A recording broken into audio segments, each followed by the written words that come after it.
So I'm just going to be planting up my sweet peppers, jalapeno peppers that I had planted in my seedling snail. As you can see here, I'm just unraveling just to check out the root system that we got going here to see how this looks. As you can see, we've got some pretty good roots there. Just going to try and break away the first one. It's kind of a little guy there.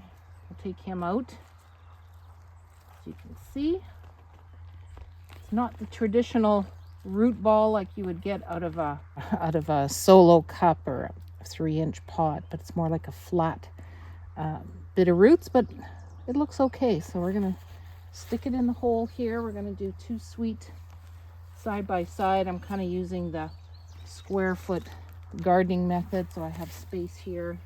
I just want to put a little bit of some fertilizer, some 444 into each of the holes.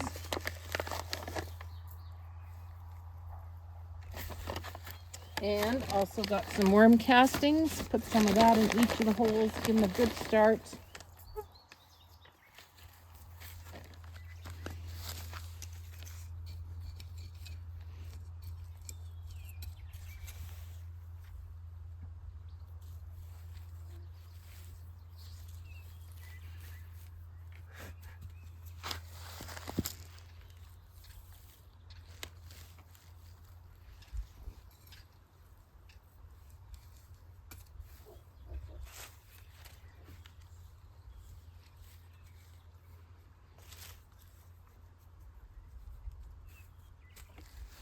So these already have some little buds on them that are going to bloom. I'm just going to pinch them off for now because I want the plant to get stronger root system going. Don't really want it to be focusing on flowering right now. So I'm just going to pinch those off.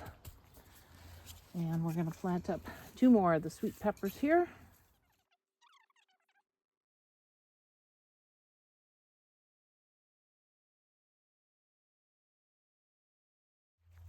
So I really like the seedling snail method. It works really good. And as you can see with peppers, it's a good thing. If you're planting the same variety, that's the only thing. You don't want a whole bunch of, sweet peppers or jalapeno peppers, planting a whole bunch in a snail and ending up with more than you need isn't really great. But I'm going to be able to share these with other people, and I'm going to have some really nice seedlings here going into my garden.